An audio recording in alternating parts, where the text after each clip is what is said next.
Bismillahirrahmanirrahim.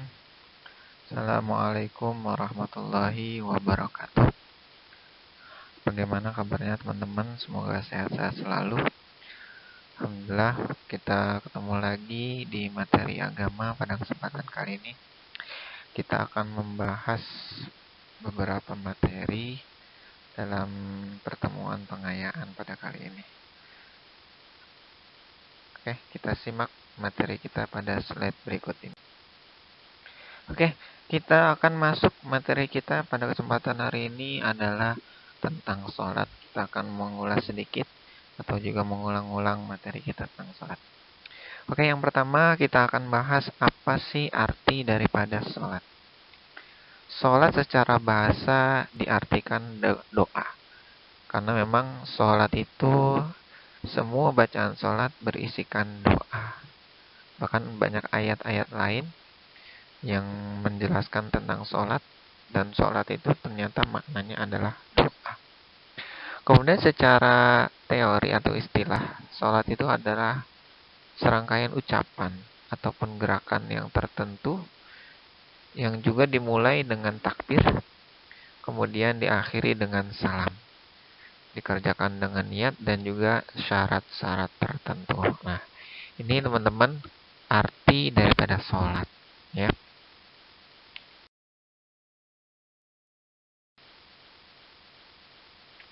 Berikutnya kita akan bahas beberapa ketentuan sholat. Yang pertama, rukun sholat. Ya, apa saja yang termasuk rukun daripada sholat? Nah, ini teman-teman. Yang pertama ada niat. Nah, jadi teman-teman kalau mau sholat ini harus niat, ya. Tidak boleh tidak. Nah, niatnya itu sesuaikan dengan sholatnya. Kemudian takbiratul ihram. Apa itu takbiratul ihram? Yaitu mengucapkan kalimat takbir Allahu Akbar. Ya. Kemudian yang ketiga berdiri jika mampu. Ya, kalau tidak mampu boleh duduk.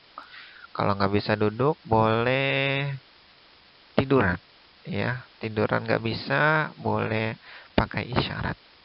Kemudian yang keempat membaca Al-Fatihah. Jadi membaca Al-Fatihah di setiap rakaat sholat adalah wajib. Ya. Kemudian yang kelima adalah ruku.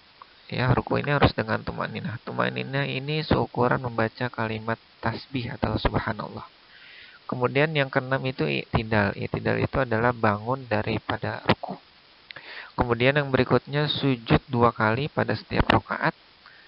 Kemudian yang berikutnya duduk di antara 2 sujud. Jadi setiap sujud 1 kali kemudian duduk, nanti baru sujud lagi. Itu namanya duduk di antara 2 sujud. Kemudian yang berikutnya adalah tasyahud akhir. Nah, jadi ada tasyahud awal, ada tasyahud akhir. Nah, kalau tasyahud akhir ini dia termasuk rukun sholat.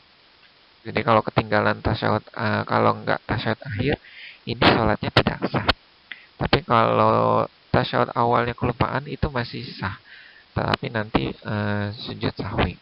Kemudian yang ke-10 adalah duduk tasyahud akhir. Jadi tasyahud akhirnya itu membaca doa tasyahud asyhadu alla attahiyatul mubarakatus shalawatut thayyibatullah dan seterusnya.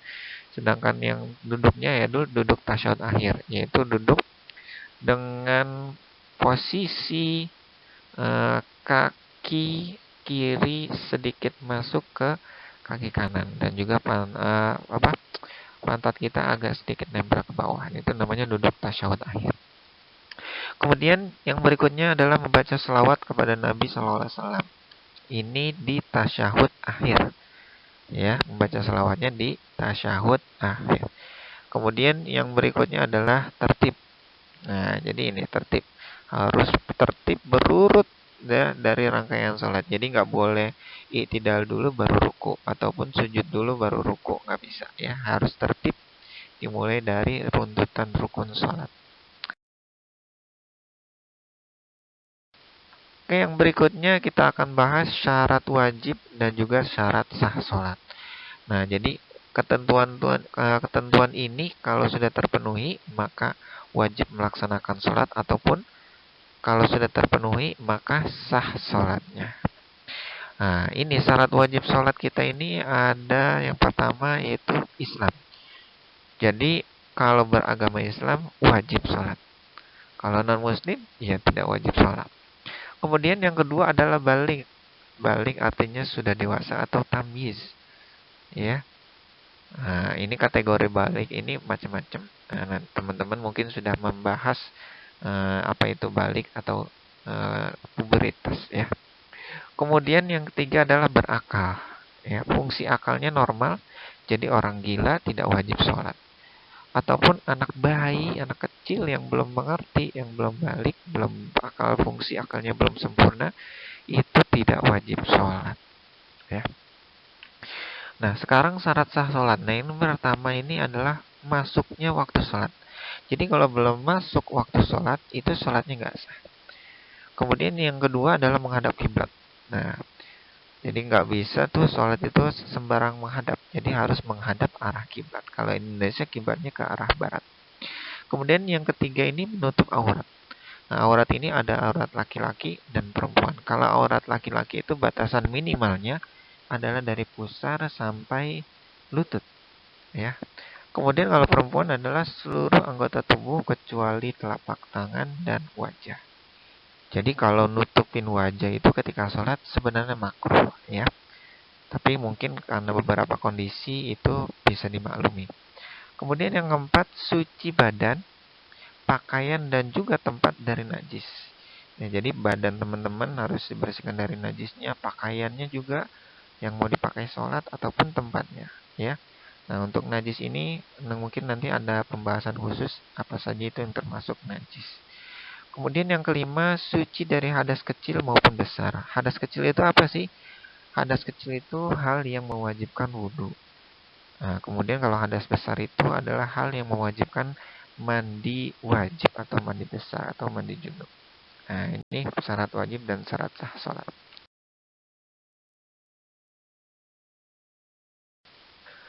Berikutnya, kita akan lihat hal-hal apa saja yang bisa membatalkan sholat, teman-teman. Nah, ini yang pertama, yang membatalkan sholat itu teman-teman berhadas kecil ataupun hadas besar. Ya, tadi sudah kita bahas hadas kecil itu apa dan juga hadas besar apa.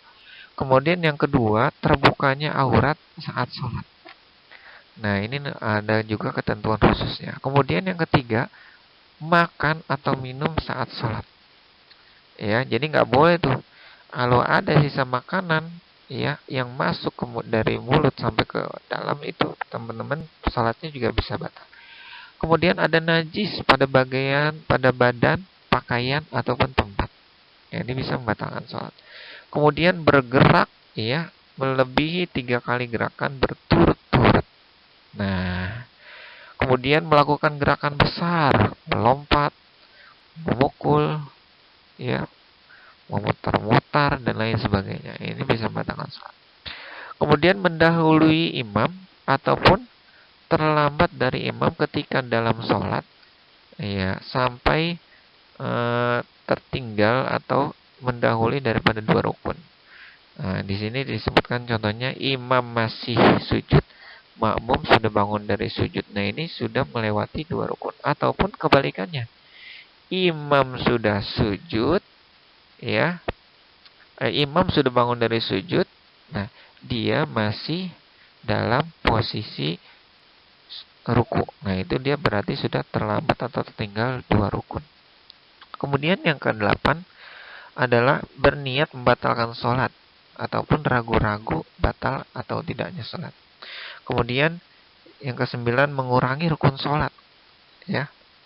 Kemudian yang terakhir itu tertawa keras atau terbahak-bahak ataupun berbicara yang bukan bacaan atau zikir daripada sholat. Nah, ini beberapa hal yang bisa membatalkan sholat.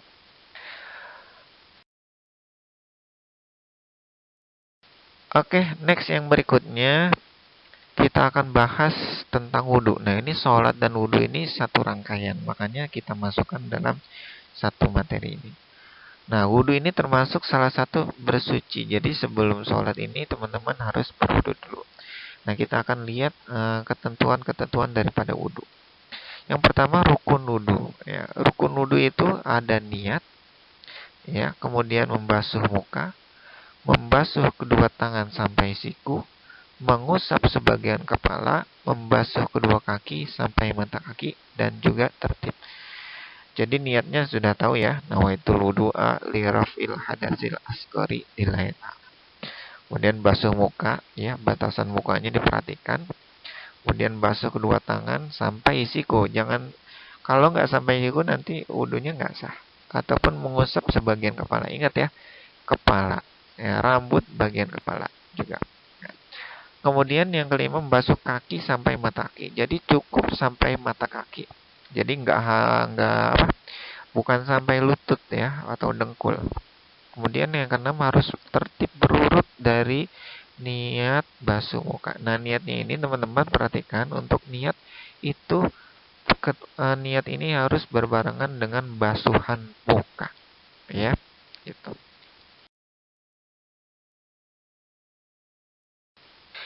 Kemudian yang berikutnya kita akan bahas beberapa hal yang membatalkan wudhu. Nah, ini penting teman-teman ketahui. Yang membatalkan wudhu ini adalah keluarnya sesuatu dari kubul maupun dubur, baik itu berupa buang air kecil, buang air besar, kentut, ataupun lain sebagainya. Makanya ketika ada keluar sesuatu dari kubul maupun dubur, itu membatalkan wudhu, kecuali mani. Kalau keluar mani itu tidak membatalkan wudhu, tapi mewajibkan mandi besar. Kemudian yang kedua, bersentuhan kulit laki-laki dan perempuan yang bukan mahram tanpa adanya penghalang. Ya, jadi kalau misalnya teman-teman bersentuhan dengan teman sekelas, ya, kulit ketemu kulitnya habis wudhu, nah itu batal. Ya, tapi kalau tidak terkena kulit ada penghalang, itu tidak membatalkan wudhu. Ya. Tapi kalau misalnya bersentuhan dengan ibu, itu tidak membatalkan. Ya, adik, kakak, dan lain sebagainya itu termasuk mahram. Kemudian yang ketiga, menyentuh kemaluan dengan telapak tangan. Baik menyentuh sengaja ataupun tidak sengaja dengan telapak tangan. Jadi tangan itu ada telapak, ada bagian punggung. Telapak itu yang bagian bawah yang agak putih sedikit, itu namanya telapak tangan. Jadi kalau kemaluannya tersentuh ataupun disentuh dengan sengaja dengan telapak tangan, maka ini bisa membatalkan wudhu. Kemudian yang berikutnya adalah hilang akalnya. Baik karena gila, kemudian pingsan, ataupun tidur ya teman-teman. Tidurnya ini tidur bukan pada posisi duduk, misalnya berbaring. Tapi kalau tidur yang pada posisi duduk, ya, ini tidak membatalkan wudhu. Oke, yang berikutnya kita akan bahas sunnah-sunnah daripada wudhu. Nah, jadi setelah ada rukun, ada juga sunnahnya ya. Nah, kita lihat sunnah-sunnah wudhu. Nih, yang pertama, membaca basmalah saat mau mulai wudhu. Kemudian membasuh atau mencuci tangan ya. Mencuci tangan, kemudian juga berkumur-kumur ya. Kemudian membasuh lubang hidung atau memasukkan air ke hidung, kemudian dikeluarkan lagi, termasuk sunnah wudhu. Kemudian menyapu atau membasuh seluruh kepala, ini termasuk sunnah wudhu. Kemudian mendahulukan bagian kanan daripada yang kiri. Kemudian membasuh atau menyapu kedua telinga, ya, bagian luar dan juga dalamnya. Kemudian meniga-kalikan atau membasuh anggota wudhu sebanyak 3 kali. Kemudian yang berikutnya, membersihkan sela-sela jari, baik jari tangan maupun kaki. Kemudian membaca doa sesudah wudhu. Doa sesudah wudhu teman-teman hafal ya. Ya, insya Allah sudah hafal. Nanti itu beberapa sunnah daripada wudhu. Oke teman-teman, sekarang kita akan bahas latihan soal yang sudah teman-teman kerjakan. Nanti sambil dikoreksi ya, betul atau salahnya. Nomor 26, perhatikan beberapa pernyataan berikut. 1. Harun bersahabat dengan teman-temannya yang berbeda suku dan agama. 2. Arman mengunjungi sahabatnya yang dirawat di rumah sakit. 3. Ahsan mengajak teman-temannya untuk mendoakan daerah yang terkena musibah. 4. Hamid tetap bersahabat dengan Ammar meskipun berbeda pendapat. Yang kelima, Rahman mempersilahkan temannya untuk menjalankan ibadah sesuai keyakinannya. Nah, nama orang yang menerapkan perilaku toleran dalam kehidupan sehari-hari adalah ya Harun, Hamid, dan Rahman. Ya, jadi ini yang dalam kehidupan sehari-hari ya. Ya. Kemudian yang nomor 27, perhatikan pernyataan di bawah ini. 1. Sedang tidak berhadas. 2. Membaca basmalah. 3. Berkumur-kumur. 4. Membaca doa sesudah wudhu. 5. Memakai air yang suci. Nah, yang termasuk sunnah wudhu ditunjukkan oleh nomor berapa? Iya, 2, 3, dan 4. Nomor 28. Salat adalah ibadah yang diawali dengan takbiratul ihram dan diakhiri dengan salam. Agar salatnya sempurna, maka harus memenuhi rukun, syarat maupun sunnahnya. Yang termasuk rukun salat adalah membaca salawat Nabi. 29. Sebagai umat Islam, kita harus senantiasa mengingat Allah Subhanahu wa Ta'ala di setiap kesempatan, setiap waktu, dimanapun berada. Untuk mendapatkan ampunan Allah Subhanahu wa Ta'ala, maka harus banyak mengucapkan istighfar.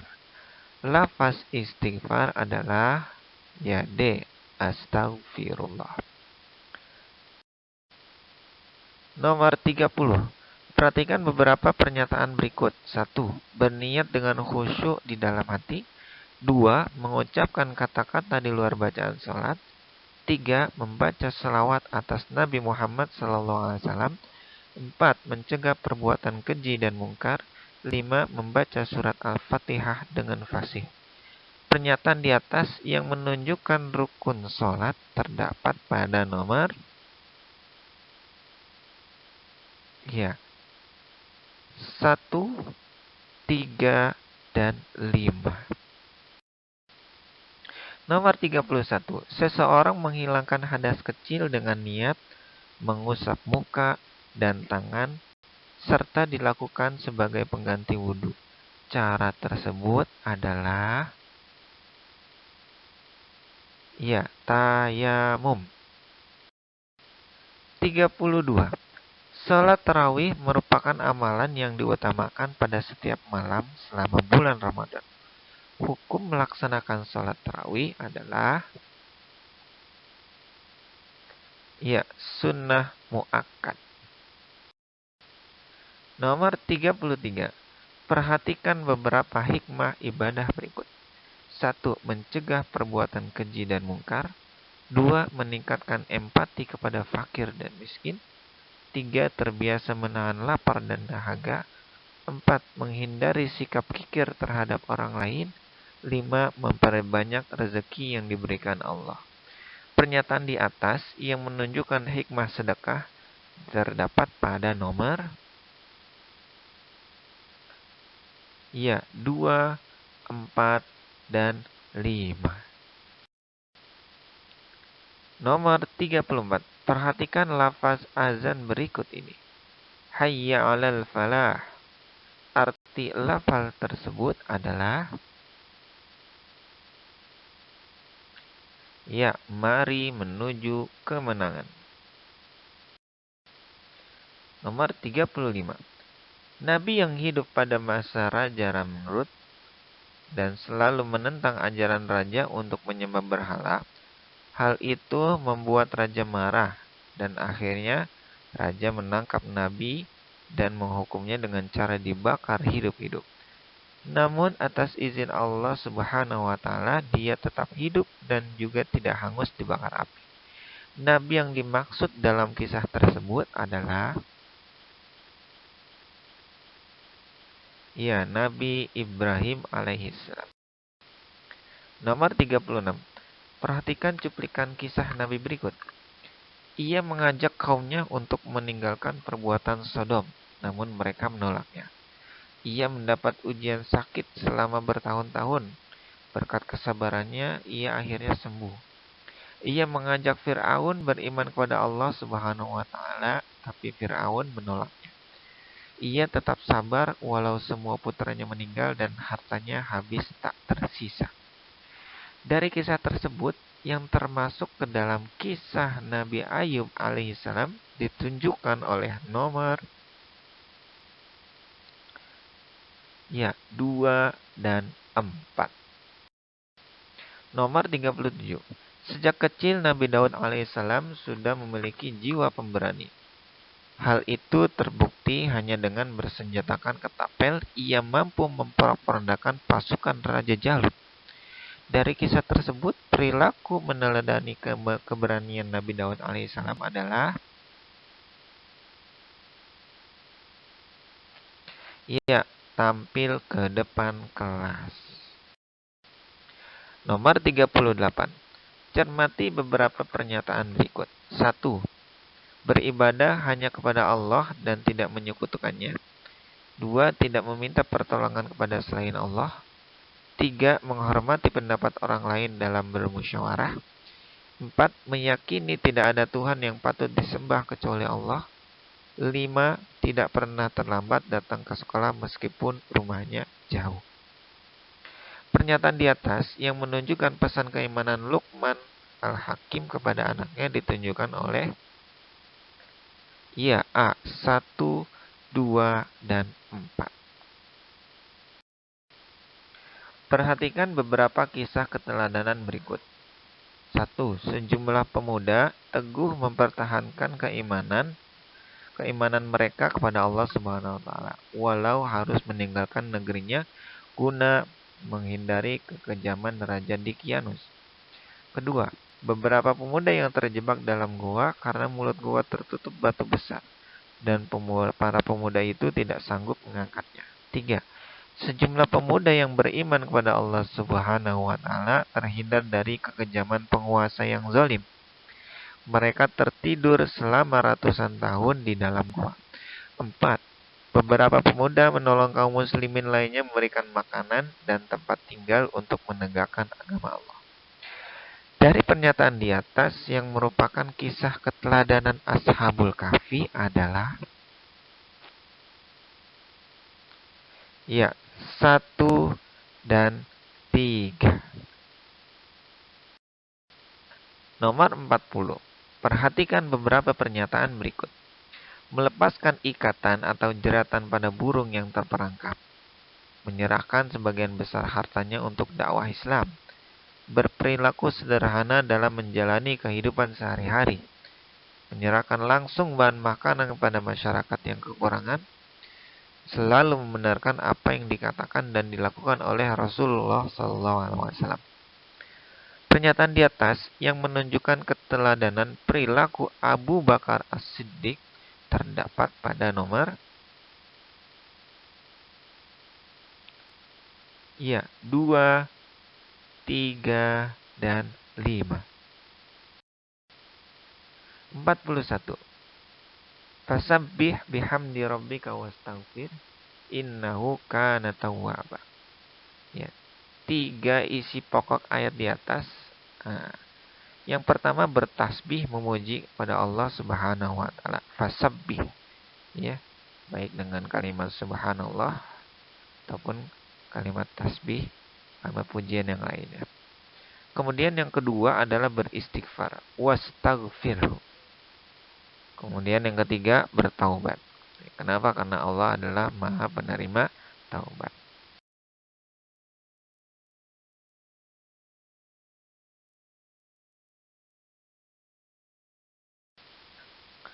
Nomor 42. Sebutkan nama-nama kitab Allah Subhanahu wa taala dan rasul yang menerimanya.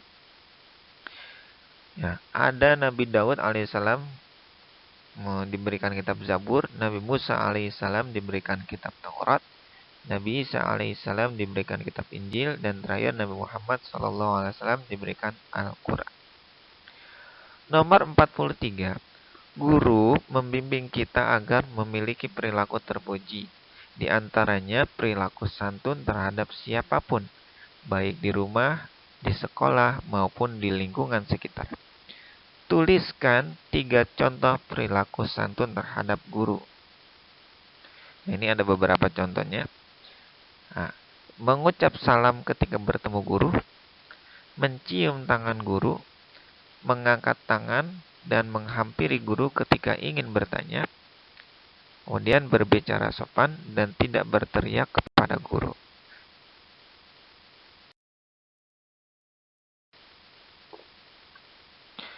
Nomor 44. Perhatikan ayat berikut. Ya ayyuhalladzina amanu kutiba alaikumusiyam kama kutiba alal ladzina min qablikum la'allakum tattaqun. Yang artinya, wahai orang-orang yang beriman, telah diwajibkan atas kamu berpuasa sebagaimana telah diwajibkan atas orang-orang sebelum kamu agar kamu sekalian bertakwa. Pertanyaannya, jelaskanlah hikmah diturunkannya ayat tersebut. Ayat tersebut menjelaskan tentang kewajiban berpuasa. Nah, yang mana tujuan atau hikmah utama daripada menjalankan ibadah berpuasa adalah agar menjadi pribadi yang bertakwa. Nomor 45. Wali Songo dikenal dengan 9 wali yang taat menjalankan perintah Allah. Mereka berjasa sebagai penyebar agama Islam di Indonesia, khususnya tanah Jawa, tanpa menerima imbalan. Pertanyaannya, sebutkan 3 sikap teladan yang patut kita tiru dari kisah Wali Songo. Nah, di sini yang pertama, beriman dan bertakwa seperti halnya Wali Songo. Kemudian mengajak orang lain untuk berbuat baik. Peduli terhadap sesama dan juga memiliki sikap rendah hati serta santun. Kemudian yang terakhir, tegas, pemberani, dan penuh semangat menegakkan kebenaran. Oke, teman-teman, cukup sampai sini pembahasan soal kita. Kalau ada yang salah, nanti silakan diperbaiki ya.